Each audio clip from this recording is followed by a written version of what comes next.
یہ کہانی ایک مسجد کی نہیں، یہ کہانی ہے ایسی سانسوں کی جو صدیوں سے عبادت کے سنگاسن پر ٹکی ہوئی تھیں اور جسے تعصب کی تیز دھار نے ایک ہی وار میں بے جان کر دیا۔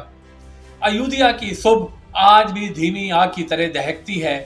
جہاں کبھی اذان کی آواز مشک بو کی طرح فضا میں گھل جاتی تھی، آج وہاں ایک زعفرانی جھنڈا لہرا رہا ہے۔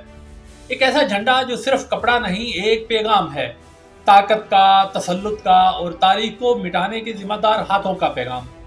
بابری مسجد، ہاں وہی بابری مسجد جو گزرے زمانوں کی عبادت، تاریخ اور تہذیب کا چراغ تھی، 6 دسمبر 1992 کو جنونی ہجوم نے اسے شہید کر دیا۔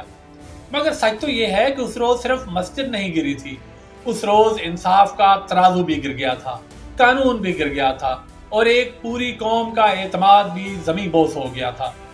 بعد کا عدالتی سفر، وہ تو محض عدل کا تمسخر تھا۔ ملزمان بری ہو گئے، شواہد نظر انداز کر دیے گئے اور پھر عین اسی جگہ مندر کی تعمیر کی اجازت دے دی گئی۔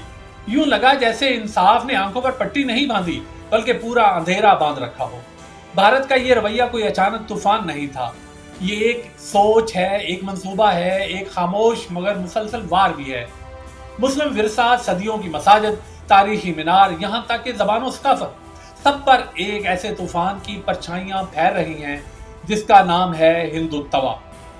آج بھارت کے کروڑوں مسلمان صرف مذہبی نہیں بلکہ معاشی، سماجی اور سیاسی سطح پر بھی کٹہرے میں کھڑے ہیں۔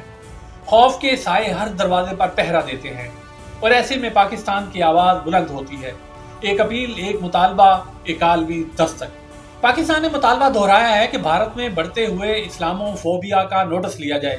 اقوام متحدہ، OIC، عالمی انسانی حقوق کے ادارے، سب کو یاد دلایا جاتا ہے کہ تاریخ صرف کتابوں میں نہیں لکھی جاتی۔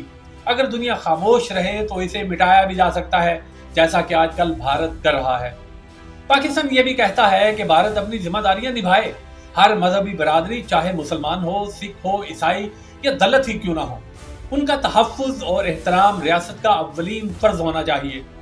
یاد رہے کہ اگر آج دنیا خاموش رہی تو کل کسی کی عبادت گاہ بھی، کسی کی شناخت بھی اور کسی کی تاریخ بھی محفوظ نہیں رہے گی۔